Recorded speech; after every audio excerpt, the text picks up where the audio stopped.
Seu bebê está crescendo e está na hora de começar a introduzir alguns alimentos. Vamos saber agora com a nutricionista Alessandra Guerra como fazer isso de forma correta?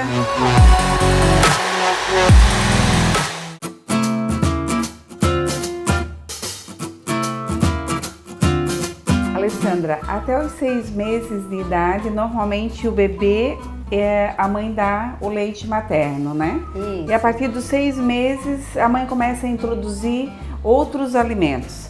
Que alimentos seriam esses e de que forma introduzir esses alimentos? Antes mesmo da gente falar quais os alimentos a gente vai introduzir nessa fase, é importante falar mesmo da forma que a gente vai fazer essa introdução. Lembrar que comer é uma das atividades sensoriais mais difíceis que a criança vai realizar. E muitos pais têm uma grande expectativa em relação a esse momento. Mas o bebê, muitas vezes, demora meses para andar, meses para falar e muitas vezes ele não vai comer nos primeiros dias. Porque até então, o bebê ele só sabia sugar. Era muito fácil sugar o leite materno ou a fórmula infantil da mamadeira. Mas agora o bebê precisa engolir, jogar esse alimento na boca, mastigar e muitas vezes no início ele cospe. Mas não é porque ele não gostou de comer o alimento, é porque ele está aprendendo a comer. Então muitas vezes a gente interpreta essa reação como uma negação, como uma não aceitação do alimento. Mas o bebê ele está aprendendo a comer, tá? Então, a partir daí, é importante a gente fazer um planejamento dessa introdução. Muitas vezes eu inicio com as frutas, porque a fruta é um alimento mais doce e através do leite materno, o bebê já sentiu durante a gestação e durante a lactação o sabor desses alimentos. O sabor das frutas, dos vegetais, todos eles passam através do líquido amniótico, então o bebê ele já é sensibilizado com esses sabores. Então, quanto mais a mãe variou a alimentação durante a gestação, mais fácil de iniciar essa introdução alimentar, tá? Por isso que a gente inicia com as frutas, porque o leite materno ele normalmente é doce e o sabor doce é um sabor que o bebê já nasce gostando, tá? Nem todos os bebês a gente vai iniciar com as frutas, não existe uma regra, né? A gente vai adaptando a necessidade de cada família, mas normalmente a gente faz um planejamento. Então, eu gosto de ter pelo menos 7 tipos de frutas diferentes por semana, para a gente não cair sempre na mesmice de oferecer, por exemplo, mamão, laranja-lima e banana para essa criança. Quanto mais variado for a alimentação no primeiro ano de vida, mais fácil vai ser dessa criança não ser uma criança seletiva, porque a gente vai modulando as papilas gustativas dele, tá? Então, por que esses 7 tipos de frutas diferentes? É importante que essas frutas elas sejam da safra, que quanto mais saborosa, quanto mais da safra, mais barata, mais saborosa e menos agrotóxico essas frutas vão ter. De preferência as frutas orgânicas e os vegetais também, porque eles chegam a ter um teor de nutrientes muito maior. Você falou que tem um ritualzinho ali que é feito antes da introdução do alimento, né? Isso. Que é acostumar a criança a sentar para se alimentar, é isso? Isso mesmo. E o conhecimento dessa fruta também, né? Para ele poder pegar e ele ficar conhecendo aquilo que o que vai ser servido para ele, né? Sim. Porque até então o bebê só mamava, né? Então você não vai acordar ele no dia seguinte, botar ele no cadeirão e oferecer uma fruta. Ele vai começar a chorar, porque não era aquilo que ele queria. Então, nas semanas ou nos dias anteriores, é interessante colocar essa criança no cadeirão, né? Deixar a criança segurar a fruta, ver que a manga é verdinha por fora, mas que quando ela abre, ela tem uma cor diferente, amarelinha. Deixar essa criança sentir, quanto mais ela tocar nas texturas, né? É interessante isso para o desenvolvimento do paladar. Deixar a criança sentar no cadeirão. Quando a criança ela já senta com apoio e consegue controlar o pescoço, essa criança ela já está mais preparada para começar a comer. Entendi, fica então mais a fácil. introdução alimentar é muito mais fácil de uma criança dos 6 meses de idade do que uma criança antes desse período, tá? Às vezes, por várias necessidades, as mães precisam introduzir antes, né? Mas a criança realmente está preparada quando ela consegue sentar e ter esse controle do pescoço. Então, deixar ela manusear, sentar no cadeirão, deixar ela manusear as colheres, os pratinhos, para ela se ambientar com esse novo ambiente que ela vai estar participando, é super interessante. E daí a gente vai começar a comer, né? Inicialmente, eu oriento as mães que comecem com a fruta que ela mais gostou e que mais comeu durante a gestação, porque essa vai ser mais fácil do bebê aceitar. Então, no primeiro dia, a gente vai iniciar com uma fruta, né? A minha primeira fruta, né, dos meus bebês foram a banana, né? Porque é uma das frutas que eu mais gosto. No segundo dia, a gente vai oferecer uma outra fruta. Se essa aceitação foi boa, a gente pode oferecer uma manga. Essa manga, no início, eu descasco e ralo ela, porque ela fica numa consistência mais fácil do bebê aceitar. Fica mais cremosa. Fica mais cremosa. Normalmente a gente inicia os alimentos todos amassadinhos, mas à medida que o bebê vai crescendo e se sentindo confortável, a gente vai poder oferecer esses alimentos em pedaços. Isso é muito importante. Então, na primeira semana eu vou oferecer uma fruta nova por dia.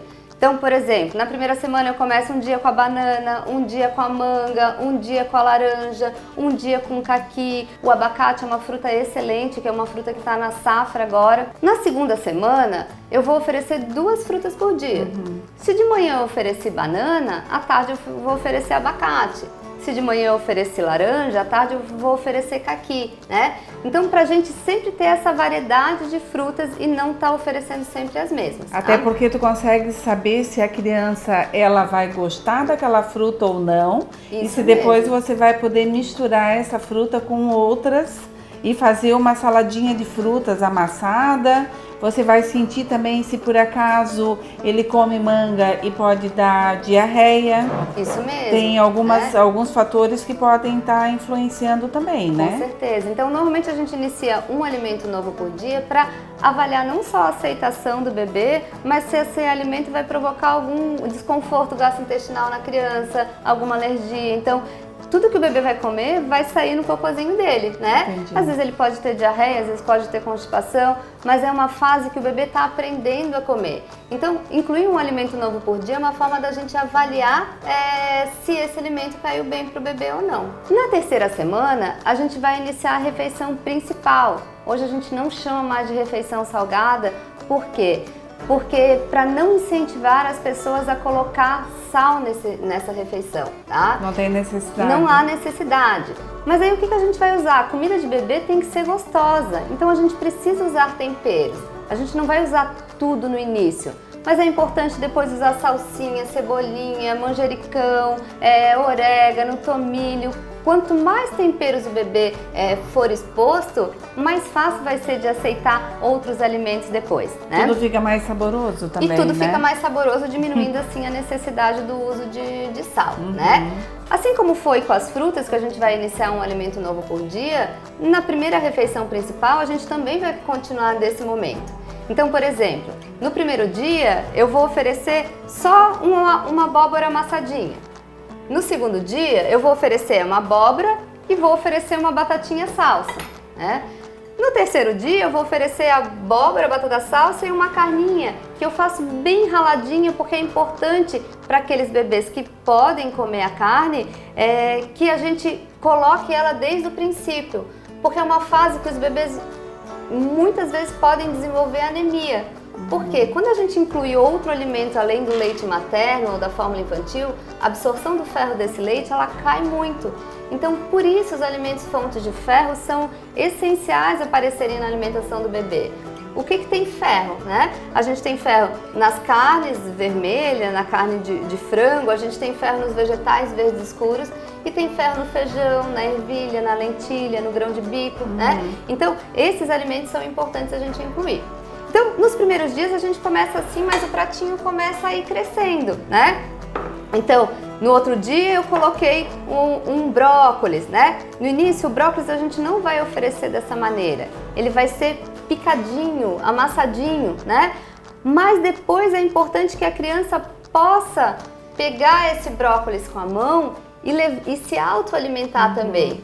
Esse contato com o alimento é fundamental. Hoje muitos pais limpam demais o bebê durante a comida. E essas são as que não se deixam sujar.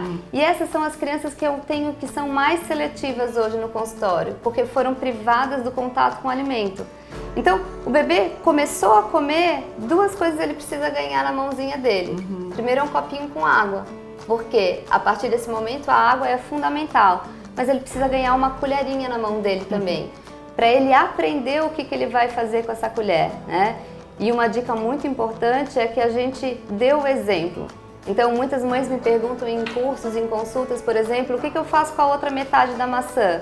A gente tem que sentar e comer junto. Ai, que porque legal. se a criança vê a mãe e o pai comer, a chance dela continuar comendo esses alimentos é muito grande, né? Então, hoje a recomendação é não dê de comer, é coma junto, né?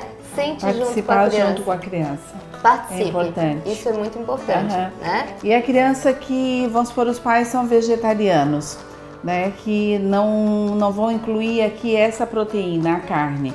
Mas você falou de outras proteínas que daria para substituir. Isso. Daí, nesse caso, a gente precisa ter na alimentação do bebê todos os dias feijão ou ervilha, lentilha, grão de bico, cereais como aveia, quinoa, que vão fornecer os aminoácidos que a gente teria na carne e que daí precisam substituir essa fonte de nutrientes, né? Então, ainda para a gente finalizar, o prato ele vai crescendo, né? Para que o bebê tenha nessa refeição dele pelo menos 1 ou 2 tipos de carboidrato. Então, por exemplo, eu posso ter uma batata doce, uma batata salsa e um arrozinho, por exemplo, né? Aqui tu terias o quê? Aqui eu tenho batata doce e batata salsa, né? Tá, mas tem necessidade de ter as duas? Não, eu poderia ter um arrozinho e a batata salsa. Normalmente eu uso 2 tipos de carboidrato, um tubérculo e um cereal. Então, um arroz, uma aveia, uma quinoa e uma batata doce, batata salsa. Agora a gente está na época de cará, por exemplo, né? Que seria uma boa opção. Eu sempre tenho que ter uma proteína, que pode ser a carninha, o frango, o ovo, o peixe, tá? Que daí a gente não vai entrar nas questões da alergia alimentar, então é particular para cada criança, a gente vai avaliar a necessidade ou não. O feijão é um alimento que pode incluir, mas eu normalmente deixo ele de molho por 24 horas, troco a água dele, porque você melhora a digestibilidade do grão e você também potencializa os nutrientes dele, tá? Então, isso. Eu achei que fosse o contrário. Não, a gente precisa deixar, hoje os estudos mostram que os feijões em torno de 24 horas e o grão de bico, que é o grão mais duro, a gente poderia deixar em torno de 48 horas de molho. Mas aí se você deixa de molho, você vai desperdiçar aquela água? Aquela água a gente desperdiça e a gente usa uma nova água para poder cozinhar. Para cozinhar. E ali tu não tá perdendo os nutrientes? Não estamos perdendo os nutrientes. Interessante, né? isso eu não sabia. Numa dessas águas eu ponho até um pouquinho de vinagre que ajuda na limpeza do grão também e diminui a quantidade de fitatos, que é um antinutriente que provoca gases também. Não só no bebê, na gente também, né? Entendi. Então, muitas mães retardam em dar o feijão para o bebê, mas depende da quantidade e da forma de preparo que esse feijão foi feito, né? Então, a gente precisa ter mais ou menos 1 colher de sopa de feijão, ervilha, lentilha ou grão de bico, 1 de carninha, 2 do carboidrato, tá? E 3 tipos de vegetais diferentes. A gente não precisa misturar tudo no prato de uma vez só. A gente tem a opção de dar a comidinha dessa maneira, mas também fazer tudo juntinho não tem problema. Isso muitas vezes como se fosse uma sopinha. Como se fosse uma sopinha que a gente vai amassando conforme o desenvolvimento desse bebê. Então, quanto mais novinho, mais amassadinho, à medida que ele vai crescendo, a gente vai amassando cada vez menos. Vai deixando com mais pedaços.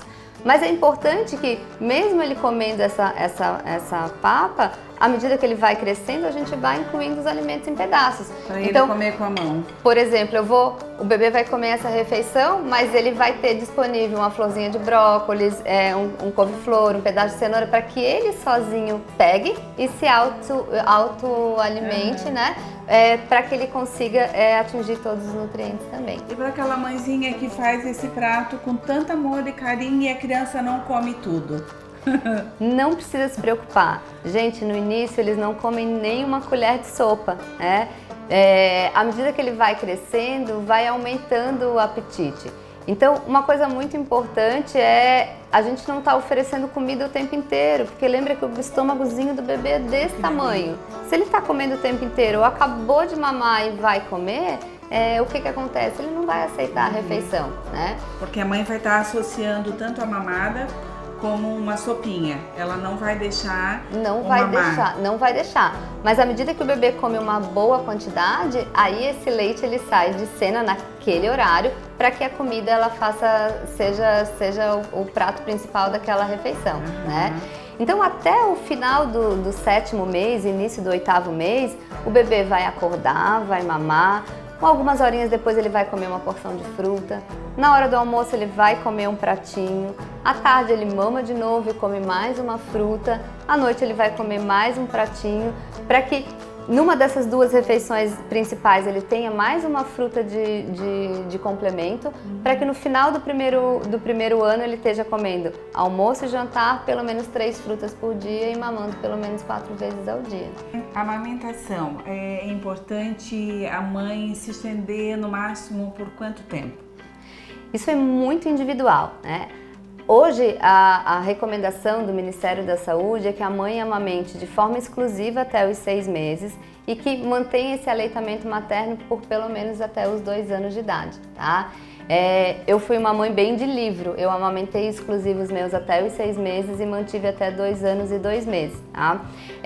A amamentação ela tem que ser prazerosa para a mãe e para o bebê, né? Mas até essa mãe quiser, até o tempo que ela quiser amamentar esse bebê, vai ser bem-vindo, e esse leite nunca vai ser fraco, ele vai conter todos os nutrientes que o bebê vai estar precisando, porque o leite vai se adaptando à necessidade do bebê. Por exemplo, bebês de baixo peso, as mães produzem colostro por mais tempo, por exemplo, ele vai se adaptando à necessidade.